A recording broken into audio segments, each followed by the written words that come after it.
One of the state's biggest tourist draws and an Albuquerque hallmark, the Sandia Peak Tram is back up and running after months of upgrades to bring it into the modern era. News 13's Marilyn Upchurch was one of the lucky first riders. She joins us now from the Newsplex. The tram just finished a major overhaul, replacing some of the most critical behind-the-scenes pieces it needs to run. But there's also a few changes riders will notice.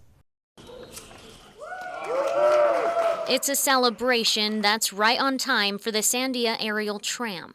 Opening back up today just 9 weeks after shutting down to do some first-of-its-kind repairs for the tram. So proud of our maintenance team as well as ops team that works so hard to keep us on schedule. The upgrades center around the key components of the nearly 6-decade-old Albuquerque icon, including replacing the heart of the tram, adding a new AC motor and a replacement control system that sends the cars up and down the mountain, along with new cameras. For the first time, the tram also has individual weather stations on each tower, tracking conditions along the entire route. So many times the Sandia Mountains create their own weather, and it's really important for us to be able to have real-time information coming to us from both of our towers as well as the upper terminal.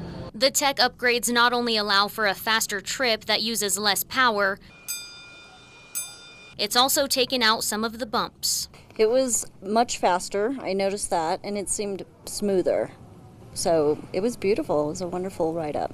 After 2 months of being closed to update their system, the tram had their first rides today, and people were excited to be here. We were on a really big road trip. We actually came from the Grand Canyon, from Austin, Grand Canyon. We're coming on our way back, and we stopped here in Albuquerque, and we saw that the tram was open. Very exciting that it opened just today. The mountaintop restaurant called 10-3 will reopen for business starting tomorrow at 11 a.m. Back to you. All right, Marilyn, thank you. The original controls were from the 1960s. The tram says there are still a few minor details they'll be working on over the next few months.